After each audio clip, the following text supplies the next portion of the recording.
بسم اللہ الرحمن الرحیم نحمدہ ونصلی علی رسولہ الکریم اما بعد۔ آج مجھے اتفاق ہوا، کسی نے ایک کلپ بھیجا تھا جس میں اب ایک فٹ بال کا ورلڈ کپ شروع ہونے والا ہے، اس کے حوالے سے قطر میں جو فٹ بال کا اسٹیڈیم بنا اس کا کچھ تعارف تھا۔ تو وہ دیکھ کے کافی حیرانی ہوئی کہ فٹ بال کا اسٹیڈیم کس طرح کا بنایا گیا ہے، کتنی محنت کی گئی ہے اس کے اوپر کہ جب آپ اس میں داخل ہوں تو آپ کو یہ نہیں لگے گا کہ کسی اسٹیڈیم میں داخل ہو رہے ہیں بلکہ کسی 5 اسٹار ہوٹل میں داخل ہو رہے ہیں۔ اور پھر وہاں جو سارے انتظامات ہیں وہ کتنی محنت کے ساتھ وہ انتظامات کیے گئے ہیں۔ پھر یہ کہ کچھ ایسے انکلوژرز بنائے گئے ہیں جہاں پر سیٹ کے ساتھ اسکرین موجود ہے، تو آپ اپنا میچ ویسے بھی دیکھ سکتے ہیں اور اسکرین پہ بھی دیکھ سکتے ہیں ہر سیٹ کے ساتھ، تو وہ سیٹ بھی صوفے کی طرح ہے۔ پھر اس سے بھی بڑھ کر یہ کہ ایک یا ایک سے زیادہ فلور ایسے بنائے گئے ہیں جہاں پہ لوگ رہائش اختیار کر سکتے ہیں، تو وہ کمرے موجود ہیں اور ان کمروں میں جیسے 5 اسٹار ہوٹل کے کمرے ہوتے ہیں ویسے کمرے ہیں، ان میں آپ غالباً اس کا مقصد یہی ہوگا کہ وہ پورا پھر ورلڈ کپ جتنے دن تک، مہینے تک، 2 مہینے تک، جب تک بھی چلے گا وہ پورا وہاں پر اسٹے کرے گا اور وہیں سے اپنا بیٹھ کے آرام سے میچ بھی دیکھے گا۔ تو یہ دیکھ کر بہت سے لوگ متاثر بھی ہوئے ہوں گے، حیران بھی ہوئے ہوں گے، اور ہو سکتا ہے بہت سے لوگ خوش ہوئے ہوں کہ کسی مسلمان ملک نے اتنی ترقی کر لی کہ ایسا فٹ بال اسٹیڈیم بنا دیا، شاید دنیا میں کہیں بھی نہیں ہوگا۔ لیکن انتہائی افسوس کا مقام ہے کہ ہم دنیا میں اس طرح کھوتے جا رہے ہیں اور کھیل کود میں اس طرح ٹائم ضائع کرنے کی پلاننگ کی گئی ہے اور اربوں ڈالر اس کے اوپر خرچ کیے گئے، اور پھر لوگ دنیا بھر سے آئیں گے وہاں اپنا مال آ کے ضائع کریں گے۔ کم سے کم خرچہ لاکھوں میں ہوگا، زیادہ سے زیادہ کروڑوں میں خرچہ ہوگا، یا پتہ نہیں اس سے بھی بڑھ کر ہو سکتا ہے۔ لیکن یہ کہ دنیا بھر سے لوگ آ کر وہاں پر اپنا پیسہ، اپنا وقت سب کچھ ضائع کریں گے، اور جو نہیں جا سکیں گے وہ یہاں بیٹھ کے ٹی وی پر دیکھ کر اس پر اپنا وقت ضائع کریں گے اور آپس میں تبصرے کریں گے کون سی ٹیم جیتے گی، کون سی ہارے گی۔ تو بہرحال اتنا سارا پیسہ، اتنا سارا ٹائم ضائع ہوگا، اور وہ اس کے لیے مسلمانوں نے ایک جگہ بنائی۔ لیکن اللہ سبحانہ وتعالیٰ نے سب سے پہلے جو زمین پر جگہ بنائی تھی نا، وہ تھا کعبۃ اللہ۔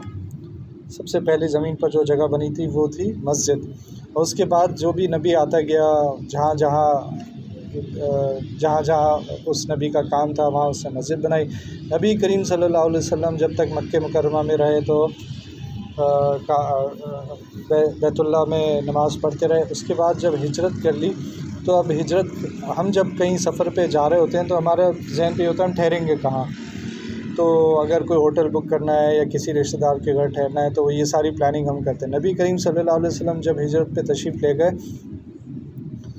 تو انہوں نے جب مدینہ شریف کے قریب پہنچ گئے، قباء کے مقام پر پہنچے تو مسجد قباء بنائی،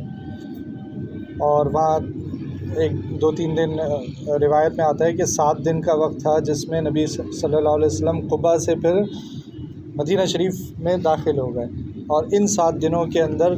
حضرت فرماتے ہیں میرے شیخ حضرت جلیل احمد افضل صاحب کہ ان 7 دنوں میں 3 مساجد تعمیر کی ہیں۔ ایک تو مسجد قباء، پھر جمعہ کا دن آیا تو مسجد جمعہ، اور پھر مسجد نبوی تعمیر کی۔ ابھی تک اپنے گھر کا کچھ نہیں انتظام کہ میں رہوں گا کہاں۔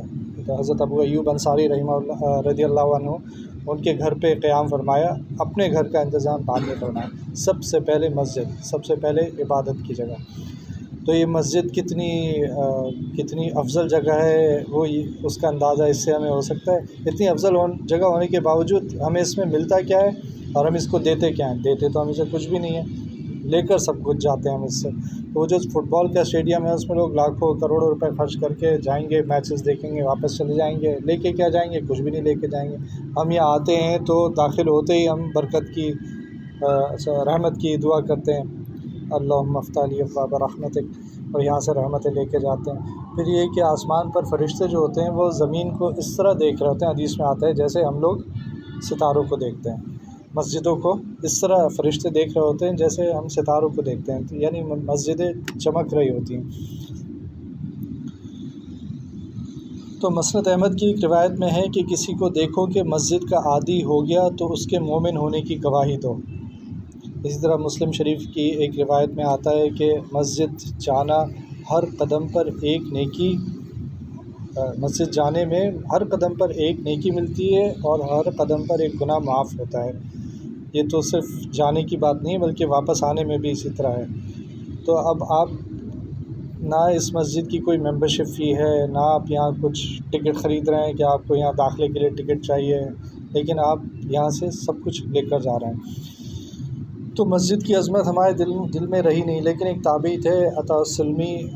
رحمہ اللہ، وہ مسجد میں اکیلے داخل نہیں ہوتے تھے۔ ان کے بارے میں آتا ہے کہ وہ ڈرتے تھے کہ میں مسجد میں اکیلا داخل ہوں، جب کوئی اور چلا جاتا تھا پھر وہ داخل ہوتے تھے کہ اللہ کا دربار ہے، مجھے ڈر لگتا ہے کہ میں اکیلا اس میں داخل ہوں۔ پھر مسجد ایسی جگہ جس کے آداب بھی بتا دیے گئے، جس کے احکام بھی بتا دیے گئے کہ کوئی ناپاکی کی حالت میں ہو، مرد ہو یا عورت، مسجد میں داخل نہیں ہو سکتا، وضو کرے گا، اور اگر بڑی ناپاکی ہے تو پھر غسل کر کے مسجد میں داخل ہو سکتا ہے۔ پھر یہ کہ بسم اللہ پڑھ کے داخل ہونا ہے، پھر یہ کہ دعا پڑھ کے داخل ہونا ہے، پھر یہ کہ دایاں پاؤں پہلے داخل کرنا ہے، اور پھر یہ کہ فرشتوں کی مساجد میں ڈیوٹیز لگی ہوتی ہیں۔ ایک فرشتوں کی جماعت ہوتی ہے، جب اس کی ڈیوٹی ختم ہوتی ہے تو اگلی جماعت آ جاتی ہے اور وہ سب گواہی دیتے ہیں اللہ رب العزت کے پاس جا کر کے کس کس کو انہوں نے نماز میں دیکھا۔ تو پھر مسجد میں اگر آپ بیٹھے ہوئے ہیں اور نماز نہیں بھی پڑھ رہے، صرف ذکر کر رہے ہیں، تو بھی اللہ سبحانہ و تعالیٰ آپ کو نماز کی حالت میں شمار کریں گے۔ یہ مسجد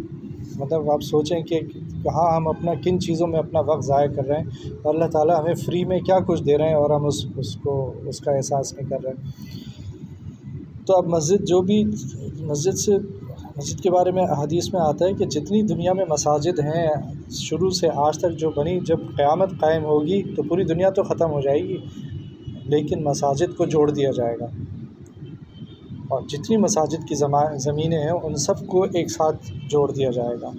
اب حساب کتاب جب شروع ہوگا تو یہ مطلب کیونکہ مسلمان بھی ہوں گے اور کافر بھی ہوں گے، مشرک بھی ہوں گے، تو وہ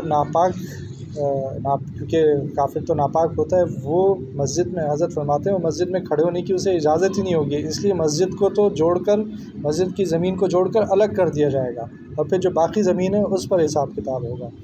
اس قدر مسجد کی عظمت ہے۔ تو اب دیکھیں کہ یہ ٹائل ہے، مسجد میں ٹائل لگا ہوا ہے، یا کسی بھی مسجد میں کوئی ٹائل لگا ہوتا ہے، ہم اس کے اوپر چپل نہیں رکھتے،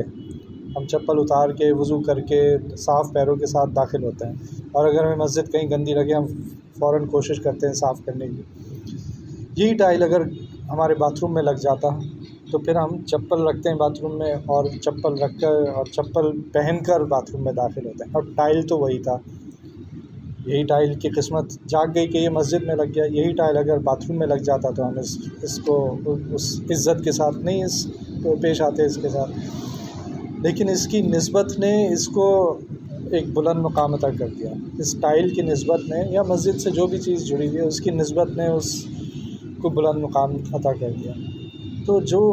یہ تو ٹائل تو ایک بے جان چیز ہے، اللہ سبحانہ و تعالیٰ کی پسندیدہ مخلوق تو ہم ہیں، انسان ہیں۔ جو انسان مسجد سے جڑ جائے گا، اپنی نسبت کو